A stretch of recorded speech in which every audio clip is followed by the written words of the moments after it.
latest target of politicization, the first Indian fatality, that finally sparked a blame game between Telangana and Karnataka and exposed the state of surveillance of our suspected patients.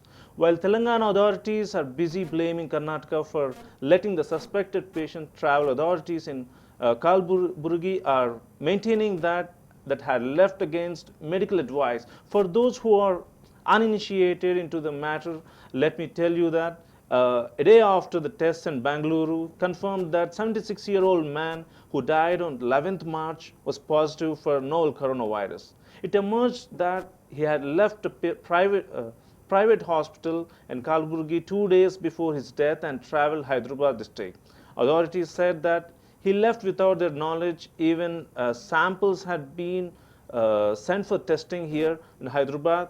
This man went to the state Gandhi hospital but left once again without testing. The patient and his family moved about in the central part of the city and finally reached the old city where they stayed with a relative over the next 2 days.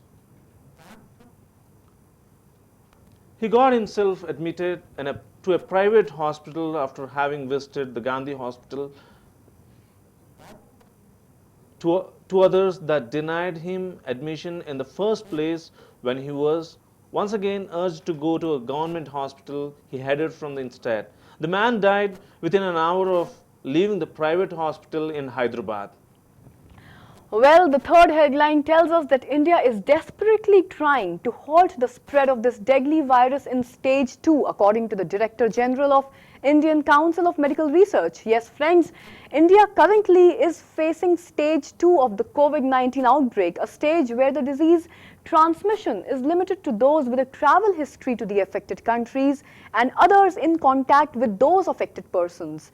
And our government's efforts right now are geared towards halting or at least delaying the progression to the next stage. The Indian Council of Medical Research Director General Balram Bhargav has said that after stage 2 comes stage 3, where the disease starts spreading through the local community. Isn't that quite challenging? This is followed by stage 4, when the disease takes the shape of an epidemic, when the ongoing transmission has no clear end point. China and Italy right now are in stage 4 of the COVID-19 outbreak. So as far as India is concerned, Bharat, the progression to the next stage, which is stage 3, may eventually happen.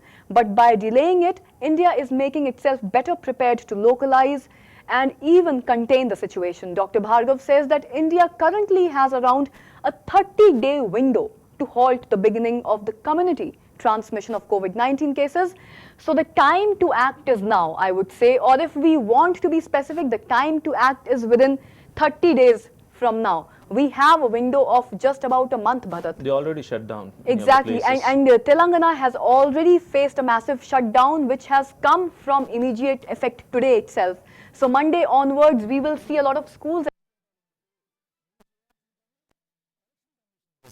In the past 2 weeks, the number of cases of COVID-19 outside China has increased 13-fold, and the number of affected countries has tripled.